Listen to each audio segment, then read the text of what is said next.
the logistics of the Great World Race. After people start to wrap their heads around the fact that I'm doing this and it's a thing, like, how do you do this? How do you fly the flights? And anyways, I'm not flying commercial, people. So this is a chartered experience where there are race organizers, some of the best in the world, and they charter a big jet, and there are 60 runners and a support team also, and we just go on that jet around the world. Sounds crazy. Sounds totally insane.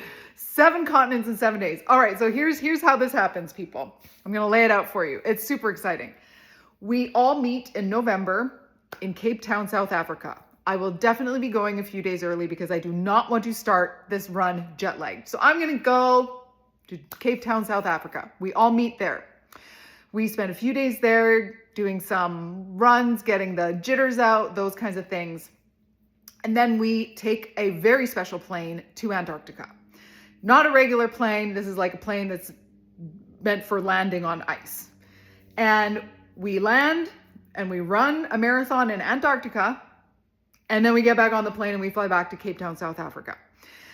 Antarctica is actually the race that I'm least nervous about. I think living in Canada and running outside, like, I've got the gear already. I don't got to try stuff on. Like, I got the gear. Just sign me up, ship me down there. I'll run it all.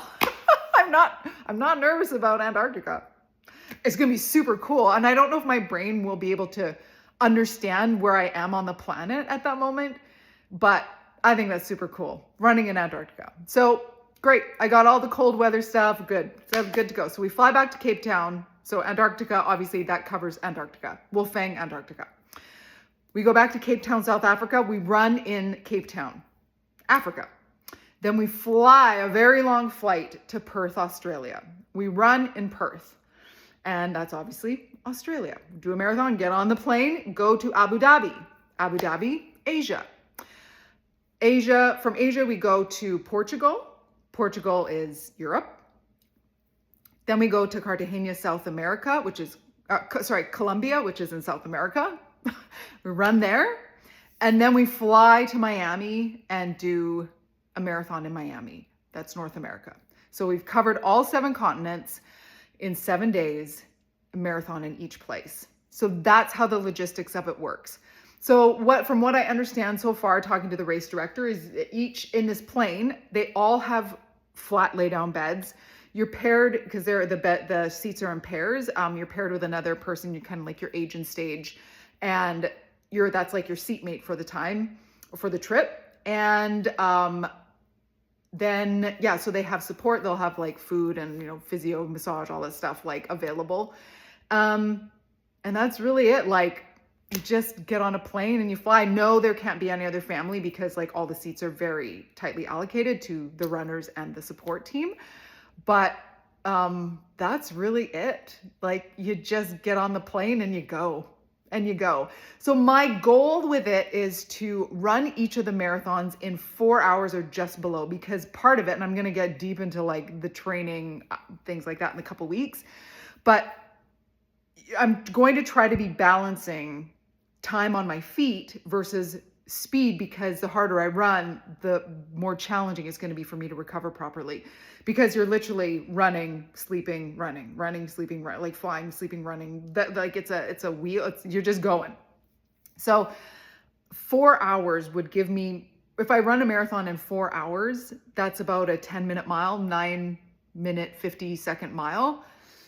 That's quite slow for me to run at that pace.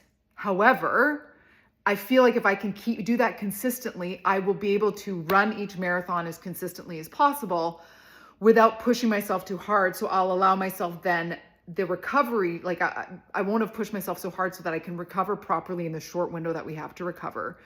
But I'll also not spend a ton of time on my feet. Yes, a 4-hour marathon to some people is like a lot of time, but it's actually better than 5 or 6. And there's just no way that I can push my body to run less than that consistently. Like, I will just hurt myself, burn out, will not recover properly. So that's kind of my plan.